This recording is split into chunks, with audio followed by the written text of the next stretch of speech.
আজকে রাতের বেলা আমার আর আমার হাজবেন্ডের আমার বড় বোনের বাসায় দাওয়াত ছিল। সেখানে চলে গেলাম আমরা সন্ধ্যার সময়। আমার বোনের বাসা আমার বাবার বাড়ি থেকে ১ থেকে ১.৫ কিলোমিটার দূরে অবস্থিত। কাছেই, অনেক কাছেই, সবসময় যাওয়া আসা করে ও। বিশেষ করে আমি যখন বাবার বাড়ি থাকি তখন যায়, এছাড়া যায় না। আসলে বড় বোন থাকা একটা ভাগ্যের ব্যাপার। বড় বোন মায়ের সমতুল্য। বড় বোনের দায়িত্ব কর্তব্য কখনোই এড়িয়ে যেতে পারে না। তো যাই হোক, চলে আসলাম আপুর বাসায়। এসে দেখি সব একা একাই গোছগাছ করেছে, রান্নাবান্না সব একাই কমপ্লিট করেছে। পিঠাও বানিয়েছিল। এগুলো আপু ভিডিও করতে দেয় না, ও সেরকম একটা পছন্দ করে না। তারপর খাওয়া দাওয়া শেষ করে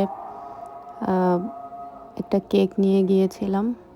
আমাদের ম্যারেজ ডে, বার্থডে, আমার ভাগ্নে দুইটার বার্থডে, ভাইদের কখনোই কোনো অনুষ্ঠান করি না, সবই আমার হাজবেন্ডের জন্য অপেক্ষা করি।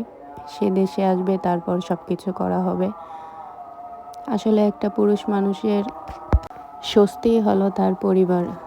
একটা পুরুষ বাইরে যতই কষ্ট করুক, পরিবার থেকে যদি মানসিক শান্তি পায়, তাহলে সকল কষ্ট তার পানি হয়ে যায়। তারপর আমরা কেকটা কেটে চলে আসলাম বাসায়। বাসায় আসতে অনেক রাত হয়ে গিয়েছিল, প্রায় 11:30। তারপরের দিনই চলে আসলাম আমার শ্বশুর বাড়ি।